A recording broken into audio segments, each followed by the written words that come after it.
We are covering a lot of ground today. There will be a lot of big topics, WebAssembly, Rust, web development.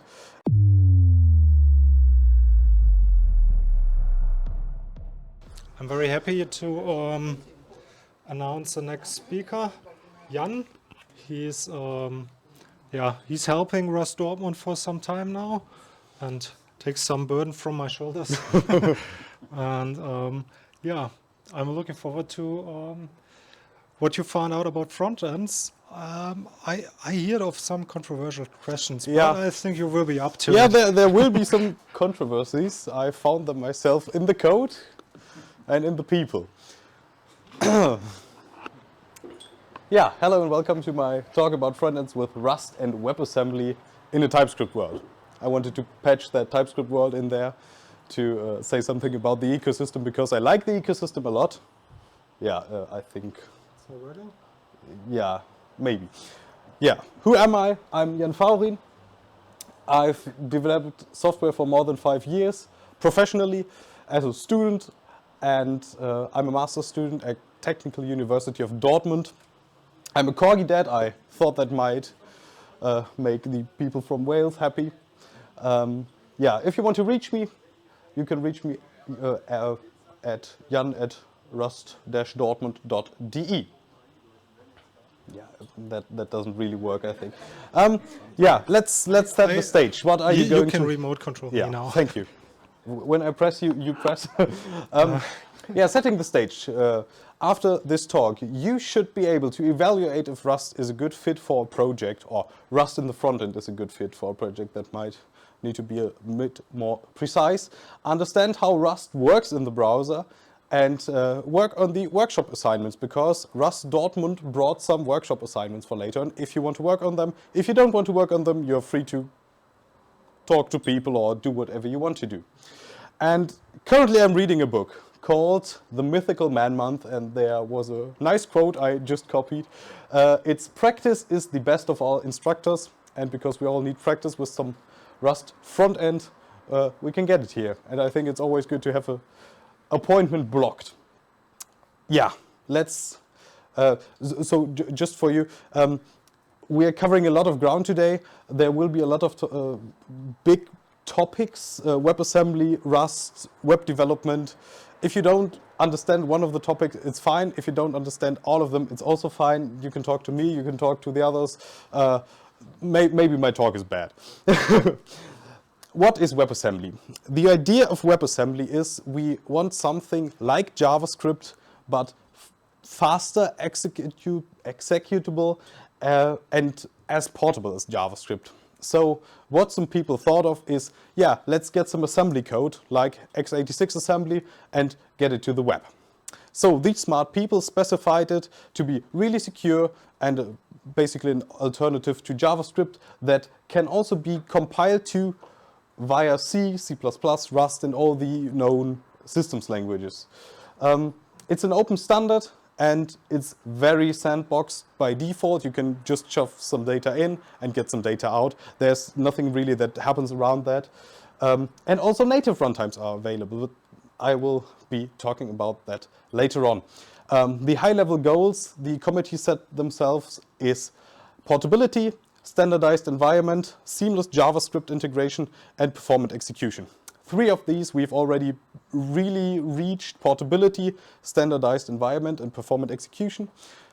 We do have WebAssembly, we do have these codes, we do have a text format that is also compatible and can be executed in the browser or native runtimes. But the JavaScript integration, I will talk about that later, is kind of bad, because we always have this data in, data out workflow where, for example, DOM manipulation always happens via JavaScript, even if you are using WebAssembly, which is honestly not that nice to use because there's a lot of performance that is lost. But maybe we will get to one point where we can manipulate the DOM and do all the standard JavaScript things natively in WebAssembly. Next slide, please. I shamelessly stole that thing, where I do have the rights to. It's CC0, it's open domain. As you can see, there are a lot of languages that can be compiled down to this WebAssembly file. So we have Python code, we have Go code, and we compile it. And as a target, we don't have the normal system, x86, macOS, or Linux. We do have this WebAssembly runtime, and we get a Wasm file, not a normal out file. And this Wasm file can then be served like JavaScript files to the browser or to the system, and we can just run it. It's basically like Java. We compile Java once as this jar format, and we can run it with Java on every device we want to, maybe more than 3 million or billion now. Yeah, why is Rust a good fit for WebAssembly front ends? Or is it a good fit? That might be the right question. We do have really fast execution in Rust because we have all these fearless concurrency concepts. We do have all these nice type system things that give us a really safe language and a really safe block around our language. We do have a really nice tool chain that does compiling really well. Maybe not that fast, but still really well. And the whole WebAssembly support in Rust is really, really good. All the native runtimes I know of are built in Rust, so they are bootstrapping themselves really nicely. We do have nice integration with modern tooling. For example, SCSS or Tailwind CSS, which are really modern and fancy frameworks. They are all integrated into the tooling. So we can just write some SCSS as a file and it gets compiled by Cargo without any interference. So we can just say, Cargo, do something, or Trunk. Trunk is the build tooling for WebAssembly most of the time. It's just a wrapper around Cargo. We can say, yeah, just build it, and it builds. It downloads the Dart SCSS, and Tailwind compiler does the post CSS things, and there is just a CSS file that is served, and we don't have to care for anything. The Rust ecosystem works mostly, where mostly should be bold, because most of the times when you find WebAssembly crates, you have to find how they work in WebAssembly. So if there's a crate that says I'm WebAssembly compatible, there might be a feature flag, or there might be some things you need to do so that it compiles in WebAssembly. So for every crate you use, you have to dig into the documentation. That might be even on the next slide. And you have to dig into the documentation and find how does it even work in WebAssembly. But the performance is a big plus, I guess. We do have really fast execution and really safe front ends, which you really can't say about JavaScript. They are a lot of things, but not safe. Yeah, why is Rust not a good fit for WebAssembly front ends? I've already talked about that a little bit. We do have really strange interactions with async code. WebAssembly is single-threaded in the browser. We do have some multi-threaded runtimes now that are native, but the standard distribution is single-threaded, but we still do have to use the async code because all the crates in Rust are written as async crates. They are the fetch equivalent, I should say. The fetch equivalent for Rust is async, so we do have a lot of async code going on, which is really weird with typing because Rust expects us to spawn new threads, and there are no threads, but we still have to make them as safe as threads. So everybody who has programmed in systems programming knows how painful that is. We do have a pretty small ecosystem in comparison to JavaScript and TypeScript, where we rely on crates to be ported to Wasm. For example, I did a login. I wanted to do a login on our website. And yeah, let's say somebody implemented the OAuth standard, but the OAuth standard yeah, is a little weird because everybody does it differently. For example, Google does it differently. So I had to hotfix Google into that. That's why in the assignment you will see that there is a Git link to my personal GitHub because it doesn't work in the standard distribution. We do have reliance on core crates being available. For example, I picked Auth.js because I was really annoyed by that crate. Auth.js is the biggest distribution of JavaScript authentication. It works in basically every machine or every framework there is. For example, React. And it just works. And it's probably deployed more times than Rust is even deployed in the world because everybody uses it. Most of the big players use it. And it's the standard distribution on Vercel, I think. So there is just a lot of JavaScript authentication running in the world and not a lot of Rust, where the edge cases are a little harder to catch. And if you are doing not the really standard thing, it's hard to get your Rust traits to work like that. Or is it even implemented is the question. Do I have to build it myself? Yeah, that's what happens most of the time. But if you build it yourself, it's really safe. So maybe you want it, for example, for banks. I think it is a really good use case to implement authentication themselves and have all the authentication rolled in their hands. Yeah, banking is a different sector. And prototyping is really hard in Rust. This is more of a Rust problem than a WebAssembly Rust problem, but I wanted to include it nonetheless. The dev cycle is kind of slow in comparison to JavaScript, especially the compiling takes a lot of time. It's gotten a lot better, I know that, but it's still a little slow and a little draining for the batteries of your computer if you're doing it mobile. The error handling is really good, but sometimes also really time intensive. So in JavaScript, you can just write down the happy path, and if it explodes, it explodes. In Rust, that's not really happy. Yeah, I mean, that's not happening. Yeah, I stole this from the U documentation. U is the biggest Rust front-end crate. It's a little close to React, I would say, but it says, do not rewrite everything. Existing code bases don't need to be thrown away. You can start by porting your most performance-sensitive JavaScript functions to Rust to gain immediate benefits.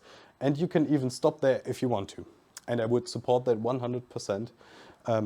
Maybe we should tap into the nice ecosystem of JavaScript. I mean, the big ecosystem of JavaScript, and wait for Rust to catch up a little, and maybe port our performance critical parts first and then the logic part.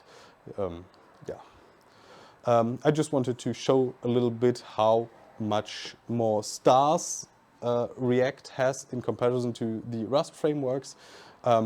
If you cannot see it that clearly, blue is React, red is Next.js, which is the full stack framework from Vercel that utilizes React.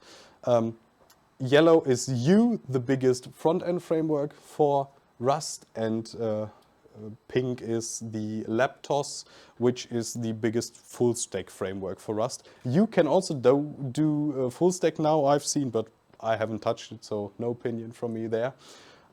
But what I wanted to show is that React is much, much more utilized.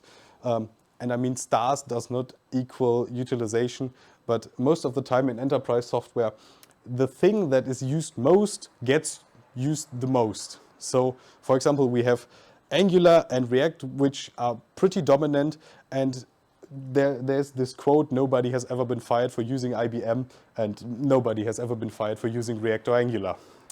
So that will be used for the next couple of years, but Rust might catch up, especially for these performance critical or safety critical software solutions. Yeah, we skipped one slide. But the twist. Figma, Kubernetes, Nginx, and Adobe all use WebAssembly in their production systems. So the tooling will improve. So we might get better compiling times, we might get faster execution. So the performance critical parts might get more interesting later on. Yeah, where are we now? We are now at the age-old question, which tool is the best tool? Or which car are you taking? Some people might want to transport some cargo, but some people might not want to transport a lot of cargo, but they might want to get a nice parking space. And some people have a car in their garage. They are not really driving. It's just beautiful and it's nice to work on. And I think we are currently with WebAssembly still in the nice to work on stage of front ends and WebAssembly. Yeah, but we might get to the other cars at some case. Yeah, showcase. Let's have a look at what we built for the Rust Dortmund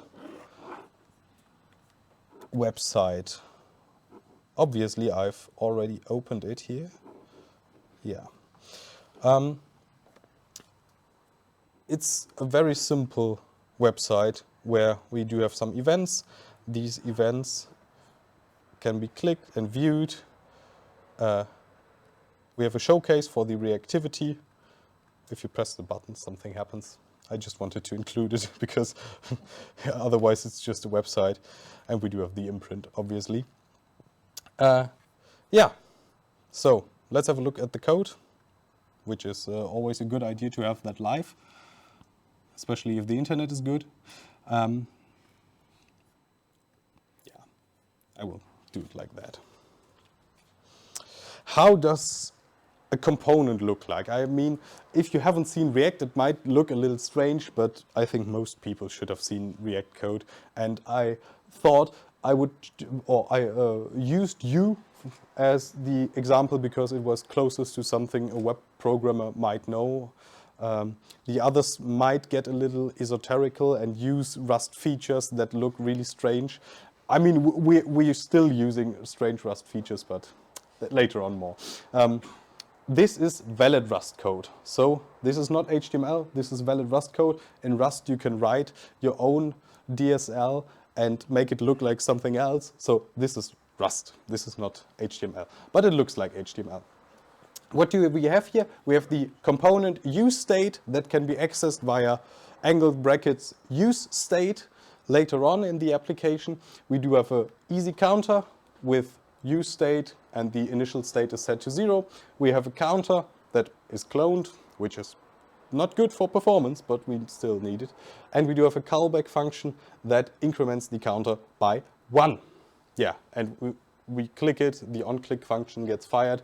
We do increase the counter by 1, and yeah, it's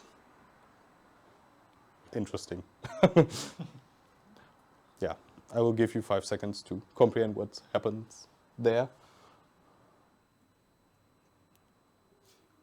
Yeah, too fast? Okay, routing is the other big thing. I did some routing, I did some authentication, and I did the app with reactivity, which are the 3 most used use cases for frontends, I think. Yeah, I've built a couple of things with front-end Rust. I've built a matrix client, I've built this website with Tim, and I've built some other toy projects. And I've built the authentication for the website, which was really awful. Yeah, we have this routing. Routing is really easy, in my opinion, because we have this enum where we tag the enum with a URL, and the URL is just magically inserted into your code. So you don't really know what happens there. Next slide. And we have this switch function where the URL is utilized, and this switch is a parameter to a function. You will see in the code there's a switch function. Back one. Oh. Yeah. Yeah, we have this switch function. There, the enum is inserted as a parameter, and then we just have a big switch case. You can write the whole app as a switch case where you can say, yeah, return this HTML if you are on the route home or whatever. You can just return the home.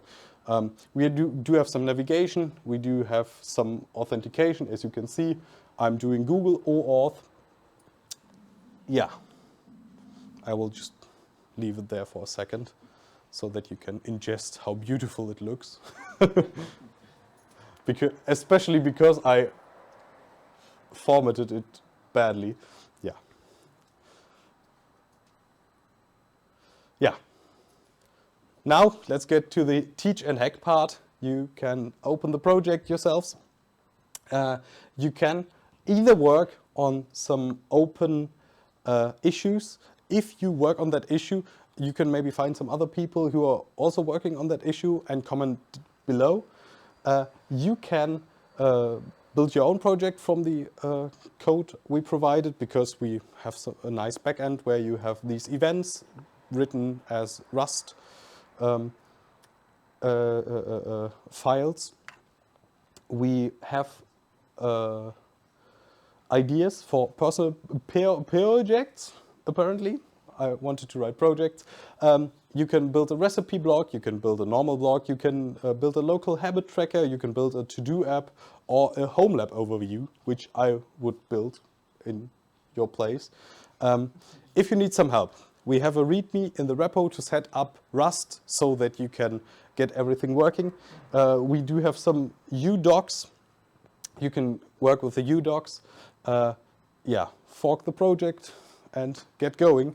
I think it's always a lot of fun to get some practice with that. If you work on our website, you get a deployment of the state of the pull request. Yeah, any questions so far? Yeah, if something doesn't work, tell me. I would like to ask about the networking stack in Yeah. Wasm in Rust, because you mentioned the fetch API. Yeah. And I did not include this slide because I thought I would need too much time. Yeah, let's just okay. open it real quick. Yes, Because we obviously do some networking.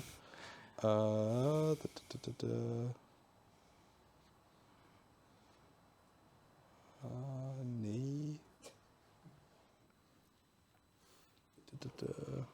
You can also criticize my code if you want to.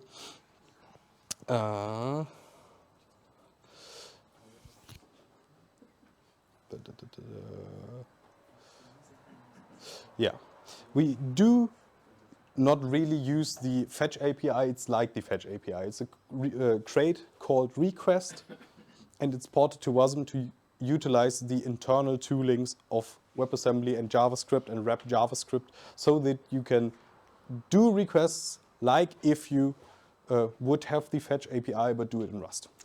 Is it possible just to use HTTP, or is it possible to use, I know, other protocols? You can use all protocols that are provided by the browser.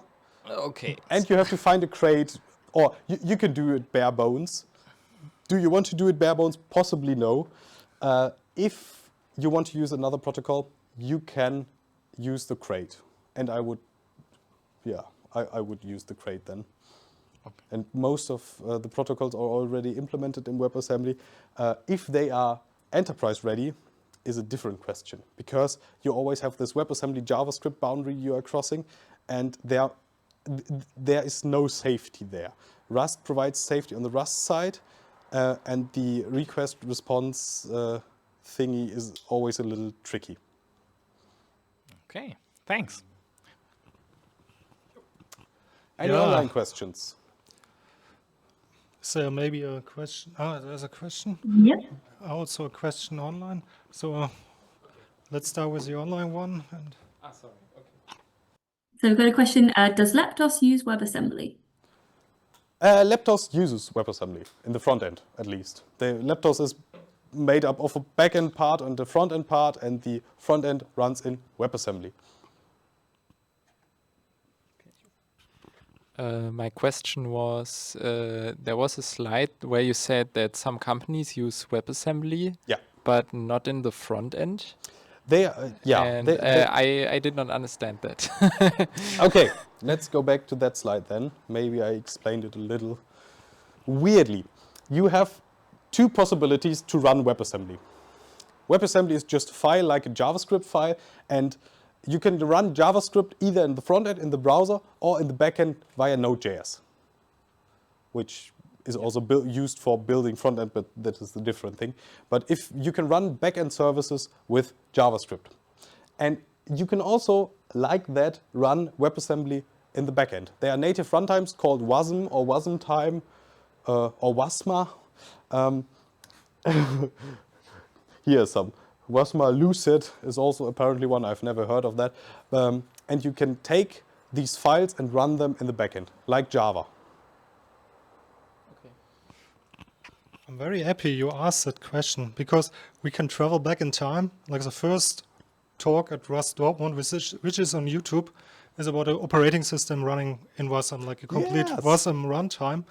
And you saw it like on the 3rd of September, Christoph will tell us how Wasm is used in cars, which is also very cool.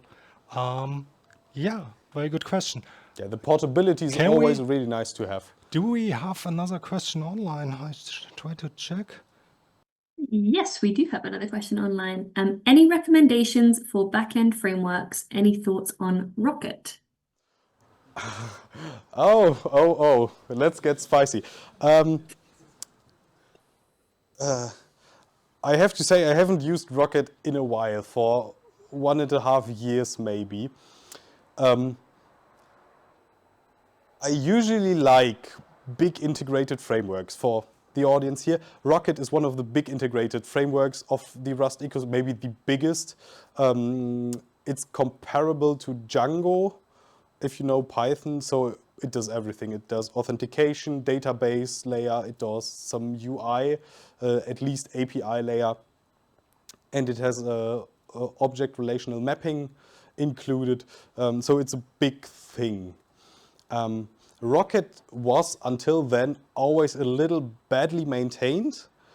In my opinion, a little behind with all their dependencies, and a little clunky to use, in my opinion. I always preferred using more lightweight stacks because Rust usually is nice to have for performance critical workloads, and that's not what Rocket provides at the moment. It's faster than maybe Java, I would say, but it's also not that fast if you compare it to the bare bones approach. I would probably go with a custom object relational mapping, and one of the billion other. I think Actix and The other one is Exum, probably. Exum and Tower is quite nice to use. I've used that for authentication and all the middleware Tower, and just do SQLX for SQL or do something else. There's so much to choose from that is really nicely integrated, and Rocket is sometimes doesn't feel really integrated in the Rust ecosystem. Yeah, that was a long answer for I found it not that much fun, so I stopped using it. Oh, we get a lot of +1s for Exum. I mean, I cannot follow all the check, but